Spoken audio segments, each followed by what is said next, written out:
Meski gagal juara Piala AFF, Shin Tae-yong bakal tetap aman dan tidak dipecat, malah sebaliknya.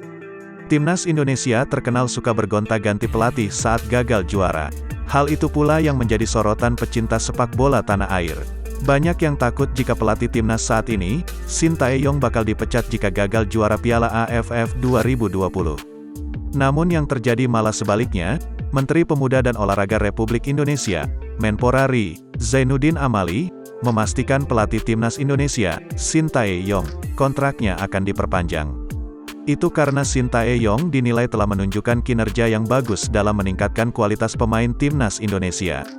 Hal itu dibuktikan dengan lolosnya skuad Garuda ke final Piala AFF 2020. Selain itu, menurut Amali, pelatih asal Korea Selatan tersebut awalnya dikontrak pemerintah dan PSSI untuk persiapan FIFA World Cup U20 tahun 2021 di mana Indonesia menjadi tuan rumah. Namun karena pandemi, maka event tersebut ditunda menjadi tahun 2023. Amali memastikan bahwa timnas Indonesia tetap butuh sosok Shin Tae-yong untuk melatih tim Merah Putih menghadapi FIFA World tahun 2023 mendatang. Shin Tae-yong akan tetap diberikan kepercayaan itu terlepas apapun hasil yang diraih Asnawi Mangkualam dan kawan-kawan di final Piala AFF 2020.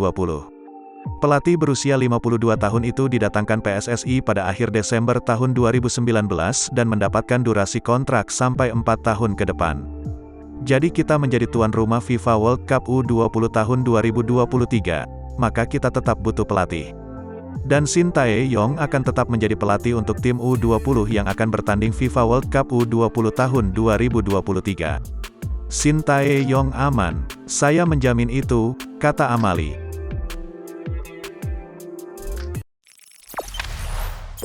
Jangan lupa subscribe, share, komen, dan like ya!